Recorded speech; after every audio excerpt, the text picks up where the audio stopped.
I don't wanna. That's exactly what it sounds like in the back of your head or coming out of your mouth when you look down at your to do list and you see a task that you just don't want to do.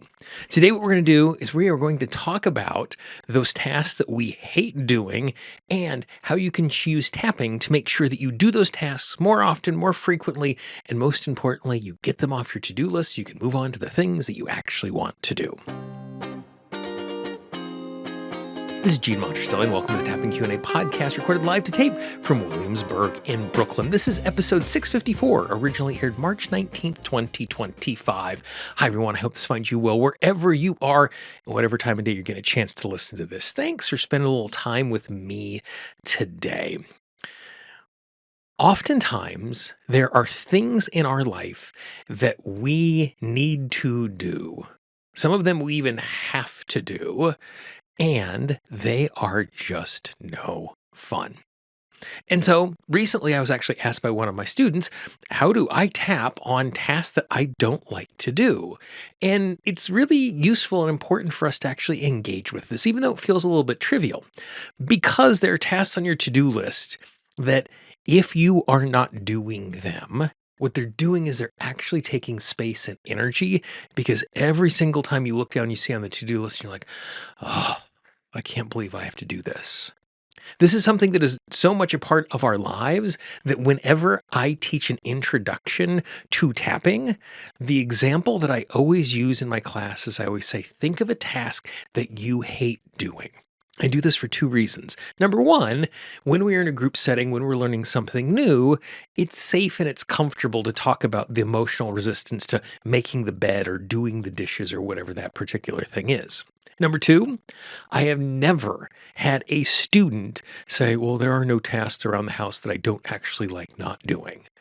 Now, each person, it might be different, but we all have a couple of tasks that are a real bugaboo for us.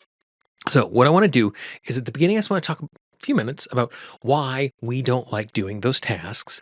And then number two, I'm just going to give you a simple 5-step process, 4 of them that are tapping that I find super, super easy to create space in getting these things done. Because I'm sure you've been in a circumstance where you've been avoiding something and avoiding something and avoiding something. And the moment you get it done, you think to yourself, oh, why didn't I do that sooner? Process I'm going to show you is allow you to do exactly that so you can get on to the things that you actually love. So when it comes to these tasks that we don't want to do, there are 2 reasons or 2 primary reasons why we don't want to do them. Number 1 is because we don't want to do them. For whatever reason, certain tasks are tasks that we do not enjoy. And it is okay for you not to enjoy a task.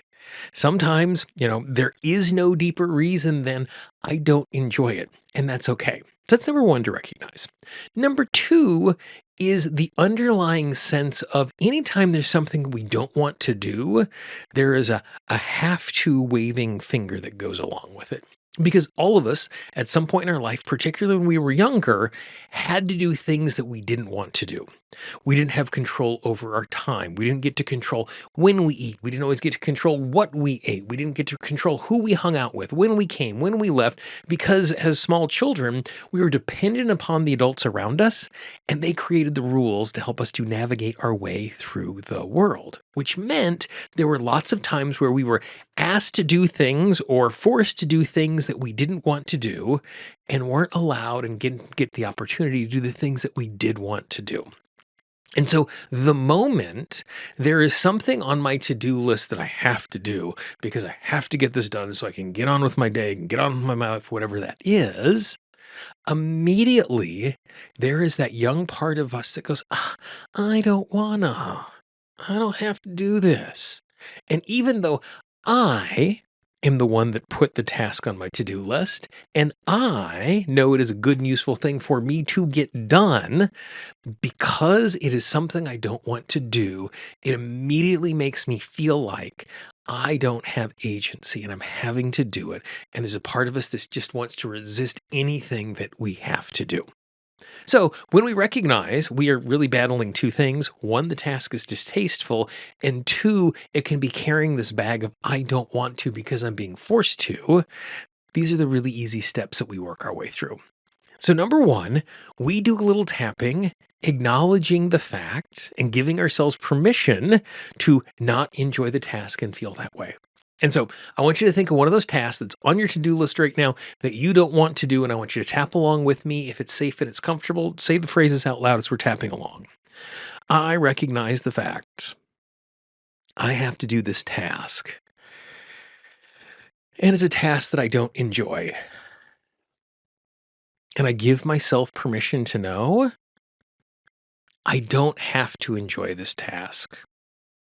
I don't have to love this task. I don't have to look forward to doing this task. This task is no fun, and I give myself permission to acknowledge and accept the fact that this is no fun, and I'm allowed to feel that way. Nice, easy breath. One of the foundations to everything I do in this transformational work is fully articulated emotions are short-lived. And so by giving yourself permission to tune in and recognize the fact that this is no fun is actually the first step of going, okay, this is no fun. And it helps me to move forward. So number one, we acknowledge the emotion, we tap on it. Number two, we say why we are choosing to do this task and we're not being forced to do this task. So what I'm going to do is, for this example, I'm going to say clean my kitchen just so we have an example here. I recognize the fact. I know I need to clean my kitchen. And I am choosing to clean my kitchen because I know if my kitchen is cleaner, preparing meals are going to be easier. Being in my space is going to be more enjoyable.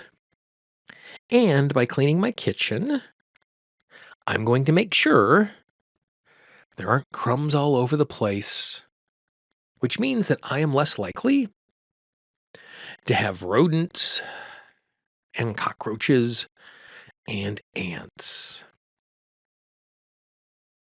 And even though this isn't something I enjoy, this is on my to-do list, not because I have to do it, but I'm choosing to do it because it is better when it is done. Again, nice, easy, deep breath. And so again, the step is really, really simple. I'm acknowledging that it's not being forced upon me, but I'm choosing to do it. And it is always easiest to do a task when we have a compelling reason why to do the task. Sometimes the compelling reason why is so we don't get in trouble. It's tax season here in the United States, and I'm working on my taxes for my business and myself because I don't want the negative outcome of the IRS coming after me. So I'm doing something to avoid something bad. In this case, cleaning my kitchen is doing something because it makes my space more livable and I'm avoiding a problem of rodents and bugs and pests and things like that.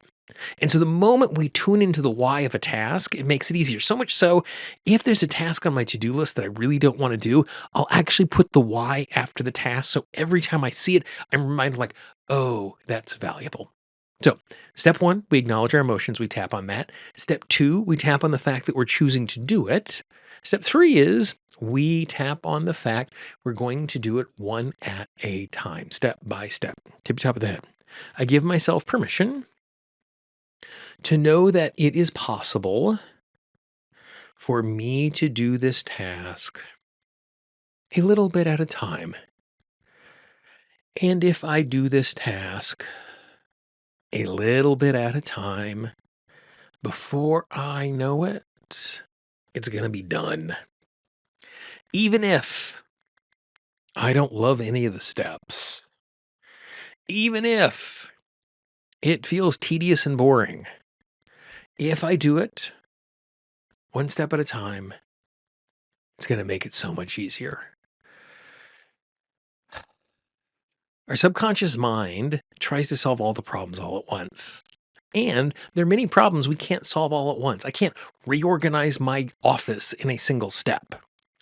Even though it's this little tiny 6 by 11 space, it is packed. And for me to reorganize this tiny little space, I have to move things out. I have to rearrange them. I have to clean them. I have to organize them. I have all these steps to it. By giving myself permission to not have to do it all at once and take it step by step is going to make it so much easier for me to engage with it. So again, we acknowledge our emotion. We give ourselves permission to know that we are choosing to do the task. We're tapping to do it one step at a time. And then step 4 is tapping on and reminding ourselves and how good it's going to feel when it is done.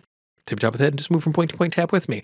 I recognize the fact, even though it is no good and it is no fun to do this task, I recognize the fact it's going to feel so good to have it done. It's nice when tasks are done. But more importantly, it's no longer on my to-do list, and I'm no longer carrying it around emotionally. I'm not reminded that I haven't done it yet. And so completing it is going to feel good because it is useful, and completing it is going to feel good because it is done. And a nice easy breath. And so all of a sudden, it becomes significantly easier. So we tap on the emotion about the fact that we don't like it. We tap on the fact on why we want it to get done and we're actually choosing to do it. We are tapping on the fact that we're going to do it one step at a time. We're going to tap on how good it feels to be done with it. And then the last bit, number 5, isn't actually a tapping thing, but it's something that makes it so much easier for me to engage in stuff. And that is when I work to time, not to task. And what I mean by that is, it's not I'm going to clean my kitchen. It's I'm going to take 10 minutes and I'm going to work on my kitchen. I'm going to take 10 minutes and work on the laundry. I'm going to take 10 minutes on whatever it is. Because the moment I start working to an amount of time, there's an end to that. And so my subconscious mind's like, okay, I can do this for 10 minutes or 15 minutes or 90 minutes or whatever that chunk of time is. For me, I do this all of the time. Every single task I do, the first thing I do is I set a timer on my watch and I work until the timer goes off. Now, sometimes at the end of that timer, I feel momentum. I'm getting things done and I'm going to keep working. Sometimes I actually get done faster than the time I've set aside. And sometimes I work for the chunk of time and then I just move on. But by doing it that way and by working to time and not to task, it makes it so much easier for me to engage with it because my subconscious mind that doesn't want to do it goes, oh, I only have to do it for this many minutes, and I can. So it is okay for you to not like tasks. It is okay to never like some of the tasks in your life. It is okay for you not to like a task that people in your life love. I have people who love to cook and I have people who hate to cook. I have people who love to make their bed and I know people who hate to make their bed. Whatever your personal disposition is great. But when you are faced with those, it is taking up space in your brain. It is taking up space energetically because you're dreading that it is sitting here on your to-do list and you have to do it. So just work your way through these 5 steps. Tap on not liking it. Tap on the fact you're choosing to do it. Tap on taking it one step at a time. Tap on how good it'll feel to be done. Work your time, not to task. And in some cases, you're not going to have to do all 5 of these steps. You might do step 1 and step 2, and you're like, fine, I'm just going to go do the thing so it's done. And so it doesn't matter if you're doing all 5 of the steps. I just want it to be easier for you to engage with what is going on.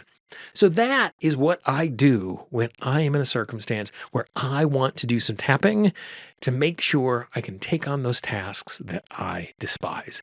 I despise tasks. You despise tasks. It's human. It is okay. If you know someone in your life who could use a little tool like this, please be our ambassador. Pass it along. Don't spam your inbox. We always joke about the fact that our marketing budget is your word of mouth.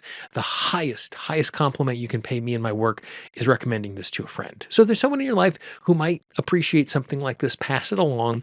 And even if they don't listen to this, even if they don't tap along, the fact that you've reached out to them is going to let them know you're thinking about them, which is going to make their day a little bit better. As you look at the screen right now, you can see the entire archive of the Tapping Q&A podcast that lives here on YouTube. Click on that. There are hundreds of hours of free tapping training waiting for you. Go into the archive. find the lesson, find the tool that will work the best for you. And I'll talk to you real soon. Bye-bye.